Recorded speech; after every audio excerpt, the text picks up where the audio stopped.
সালামু আলাইকুম। সম্প্রতি সময় আমরা দেখছি যে এই এনসিপি দলের শীর্ষ নেতা সার্জিস আলম মহোদয় উনি নির্বাচনকে নিয়ে বিভিন্ন ধরনের আপনার প্রতিবন্ধকমূলক বক্তব্য প্রদান করে আসছেন।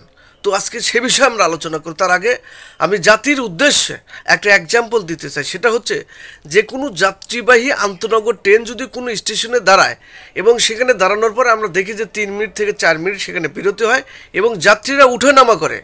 এখন যদি ওই স্টেশনে আপনার কোনো একটা ব্যক্তি বা কোনো একটা টিম যদি স্টেশন কর্তৃপক্ষকে বা স্টেশন মাস্টারকে বা ড্রাইভারকে বলে যে দেখেন আমাদের মধ্যে একজন অসুস্থ ব্যক্তি রয়েছে, একজন প্রতিবন্ধী মানুষ রয়েছে, তার উঠতে একটু সময় লাগবে, আপনি একটু ট্রেনটা বিলম্বে ছাড়েন। তো তখন কিন্তু আসলেই হয়তো তার কথা রাখলেন, হয়তো 2-3 মিনিট বা 1 মিনিট 2 মিনিট তার জন্য হয়তো দেরি করতে পারে। যদি কথাটা রাখলে রাখতে পারেন, নাও রাখতে পারেন, বা কথাটা নাও শুনে যদি শোনে, তো আসলেই তখন কিন্তু আসলেই আমার যদি এখন বলা হয় যে না আধা ঘন্টা 1 ঘন্টা 2 ঘন্টা 5 ঘন্টা ঠেকিয়ে রাখতে বা একটা দিন ঠেকিয়ে রাখতে হবে, তখন কি আপনার ওই প্যাসেঞ্জার যে আন্তনগর ট্রেনের মধ্যে যে প্যাসেঞ্জারগুলো রয়েছে তারা কি বিষয়টা মেনে নেবে বলেন? তারা তো কেউ মেনে নেবে না। তারা বলবে যে আসলে ট্রেনটা কেন ছাড়ছে না। অনেকেই বলবে যে একটা মানুষ অসুস্থ, একজন প্রতিবন্ধী মানুষ বা কিছু অসুস্থ মানুষ রয়েছে, তাদের জন্য আমরা আপনাদেরকে অসুস্থ বলছি না। তো তখন কিন্তু প্যাসেঞ্জারগুলো নামবে না, সবাই নেমে আসবে যে দেখি কী ঘটনাটা কী। তো কেউ মানবে না, দেশের মানুষ মানবে না। তো এখন যে বিষয়টা বলতে চাই সেটা হচ্ছে এই যে নির্বাচন, এই নির্বাচনটা একটা শেখ হাসিনা সরকারের পতন হয়েছে, একটা স্বৈরাচার ফ্যাসিবাদ সরকারের পতন হয়েছে, এটা সবাই বলছে। তো একটা সরকারের পতনের পরে যে একটা কাজ সেটা হচ্ছে আরেকটি সরকার গঠন করা। তার জন্যই আপনার এই অভ্যুত্থানটা হয়েছে, দেশের মানুষ করেছে, রাজনৈতিক দলগুলো আপনারা সকলে মিলে করেছেন।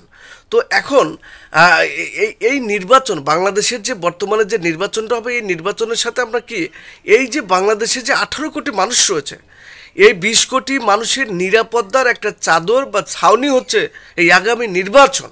একটা নির্বাচন সুষ্ঠু, নিরপেক্ষ, অবাধ নির্বাচন, সকলের অংশগ্রহণে স্বতঃস্ফূর্ত একটা নির্বাচন। সুতরাং এই নির্বাচনকে যদি আপনি প্রশ্নবিদ্ধ করেন, অন্তরায় হয়ে দাঁড়ান, এদেশের মানুষ কিন্তু আপনাদের প্রত্যাখ্যান করবে। তো আমরা বলতে চাই, আপনি যেটা বলছেন যে শেখ হাসিনার বিচার হওয়া দরকার, শেখ হাসিনার দোষীদের বিচার না হওয়া পর্যন্ত এদেশে নির্বাচন হবে না, হতে দেওয়া হবে না, বা যারা নির্বাচনের কথা বলছে তাদের কি লজ্জা শরম নেই? এটা আপনি বলছেন, এটা ঠিক আছে।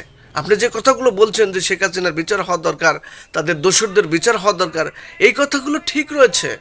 কিন্তু এখন প্রশ্ন হচ্ছে যে আপনাকে যদি বর্তমানে বাংলাদেশের একজন প্রধান বিচারপতি বানিয়ে দেওয়া হয়, আপনাকে যদি বর্তমান ডক্টর ইউনূস সাহেবের জায়গায় বসিয়ে দেওয়া হয়, আপনি কি শেখ হাসিনার বিচার করতে পারবেন?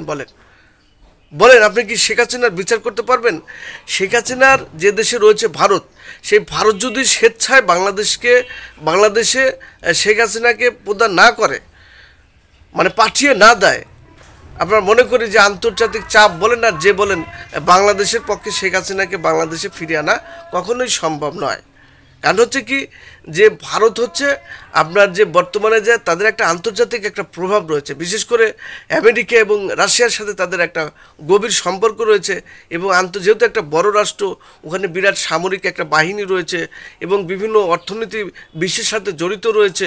সুতরাং ভারতের একটা আন্তর্জাতিক প্রভাব রয়েছে, যার প্রেক্ষাপটে বাংলাদেশ চাইলেই কিন্তু যে শেখ হাসিনাকে বাংলাদেশে ফিরিয়ে এনে বিচার করা সেটা সম্ভব নয়।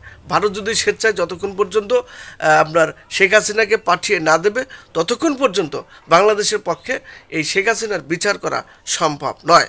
আমরা বলছি না যে সম্ভব না, কিন্তু বেশিরভাগ ক্ষেত্রে সম্ভব না। শেখ হাসিনার বিচার করার জন্য যেটা বিশেষ প্রয়োজন, এবং শেখ হাসিনা এবং তার দোসরদের বিচার করার জন্য একমাত্র উপায় হচ্ছে নির্বাচন। অর্থাৎ যেমন বর্তমানে বাংলাদেশের স্থানীয় সরকার নেই, আপনার জাতীয় সরকার নেই, নির্বাচিত বর্তমানে একটা সরকার নেই, তো এই জাতীয় সরকার নেই, তো এই যে বাংলাদেশে বিশৃঙ্খল পরিবেশ সেটা তো রয়েছে। এখন শেখ হাসিনা এবং তার দোসরদের বিচার করার একমাত্র পথ হচ্ছে নির্বাচন। অর্থাৎ নির্বাচনের মাধ্যমে দেশের মানুষ যাদেরকে দেশ পরিচালনার দায়িত্ব দেবে তারা কিন্তু অবশ্যই শেখ হাসিনা এবং তার দোষীদের বিচার করবে। এই যে আপনার 17-18 বছর যে ক্রাইমগুলো অপরাধগুলো করেছে, নির্বাচিত যারা হবে, নির্বাচন যারা রাষ্ট্রনায়ক হবে বা যারা সরকার পরিচালনা করবে, তারা অবশ্যই এই 17 বছরে যেগুলো হয়েছে, এই ছাত্রদের উপর যে গণহত্যা হয়েছে, সকল বিচার কিন্তু আসলেই মানে এখানে সেই নির্বাচিত সরকার অবশ্যই করবে। এবং আমরা দেখেছি যে বর্তমানে যাদেরকে ধরা হয়েছে, যারা পলায়নরত রয়েছে, যারা পালিয়ে গেছে, তাদেরকে আনার জন্য এই যে নির্বাচিত যে একটা সরকার হবে, সেই সরকার অবশ্যই কূটনৈতিক এবং রাজনৈতিক প্রচেষ্টায় অবশ্যই তাদের বিচার কার্য সম্পাদন করবে।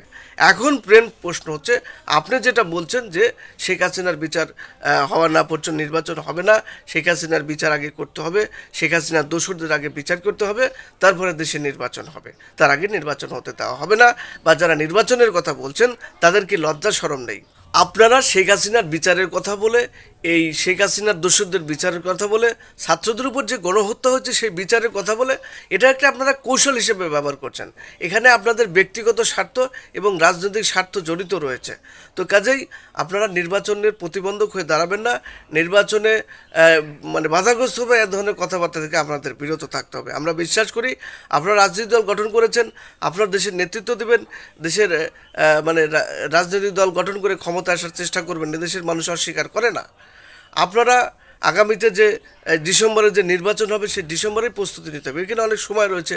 এর মধ্যে আপনারা মানে দলটির নিবন্ধন করুন এবং আপনারা বাংলাদেশের একটা আপনার যে শীর্ষ পর্যায়ের নেতারা রয়েছেন তারাও যদি আগামী নির্বাচনে নির্বাচিত হতে হবে, তা তো বাংলাদেশের সংসদে কথা বলতে পারবেন, দেশকে নিয়ে মাথা ঘামাতে পারবেন। তো আমরা বলতে চাই যে মানে এই জুলাইয়ের যে অভ্যুত্থান, আপনার এই বিপ্লব এবং আগস্টের যে গণ অভ্যুত্থান, এটা আসলে ভুলে যাওয়ার কোনো বিষয় নয়। এটা একটা স্পিরিট রয়েছে।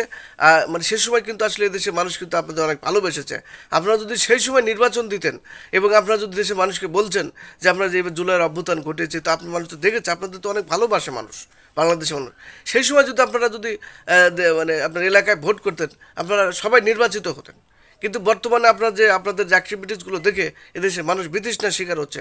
কারণ এমনিতে আপনার স্থানীয় সরকার নেই, একটা সরকার দ্বারা মানে মানে বিশৃঙ্খল পরিবেশ। সুতরাং নির্বাচন ছাড়া মানে আপনারা কথা বলবেন না। নির্বাচন পক্ষে আসুন, আপনারা রাজনীতি করুন, এটা অস্বীকার। সে দেশের মানুষ, প্রত্যেকটা মানুষ আপনারা রাজনীতি করুন, রাজনীতির দল টল করুন, আপনাদের সবাই ভালোবাসে। তো বিষয়টা যে নির্বাচনের পক্ষে আসুন, ঐক্য, জাতীয় ঐক্য মানে কীভাবে তৈরি করা যায় সেই পক্ষে আসুন। হ্যাঁ, এদেশের মানুষ, আপনারা জুলাই বিপ্লব করেছেন, অভ্যুত্থানে অংশগ্রহণ করেছেন, নেতৃত্ব দিয়েছেন, এটা এদেশের মানুষ কখনো ভুলে যাবে না। তো আসলে এভাবে নির্বাচনকে প্রশ্নবিদ্ধ করবেন না, অন্তরায় হয়ে দাঁড়াবেন না। আমরা মনে করি আপনাদের নেতৃত্ব এবং আপনাদের যে জুলাই বিপ্লব এবং আগস্টের অভ্যুত্থান, এটা মানুষ ভুলে যাবে না। সবাই ভালো থাকবেন। আল্লাহ হাফেজ।